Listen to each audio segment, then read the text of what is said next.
தமிழுக்கு நிகர் தமிழே, தமிழனுக்கு நிகர் எவரே. 2 அடியில் நம்மால் எதுவும் செய்ய இயலாது என்று எண்ணும் மனிதனிடத்தில் 2 அடி குரலில் எதையும் நம்மால் செய்ய முடியும் என நம்பிக்கையை ஊக்குவித்தது திருக்குறள். வணக்கம் குழந்தைகளே. வணக்கம் பகலவன் ஐயா. இன்னைக்கான குறளை நம்ம பார்ப்போமா? ஓ, பார்க்கலாமே. சரி, பாடத்துக்குள்ள போலாம். இன்னைக்கான குறள் அதிகாரம் 30, வாய்மை. குறள் எண் 295. மனத்தொடு வாய்மை மொழியின் தவத்தொடு தானஞ்செய் வாரின் தலை. ஐயா, நீங்க சொன்ன இந்த குறளோட பொருள் என்ன?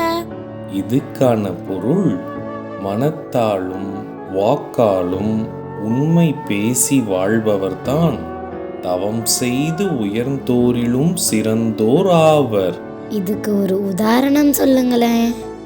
இதுக்கான உதாரணம், மனதளவிலும் பேச்சிலும் நேர்மையாகவும் உண்மையாகவும் எல்லாரிடத்தும் பேசி வாழ்பவர்கள் தவம் செய்து கிடைத்த வரத்தை வைத்து வாழும் மகான்களுக்கு சமமானவர்.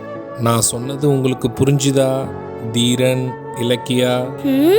நல்லா புரிஞ்சுது ஐயா. இனி இந்த குறள் எங்களுக்கு மறக்கவே மறக்காது. சரி பசங்களா, நாளைக்கும் இதே மாதிரி சுவாரஸ்யமான குறளை பார்ப்போம். நீங்க வீட்டுக்கு போன உடனே என்ன பண்ணணும்? இன்னைக்கு நாங்க படிச்ச குறளை அப்பா அம்மா கிட்ட சொல்லி காட்டுவோம்.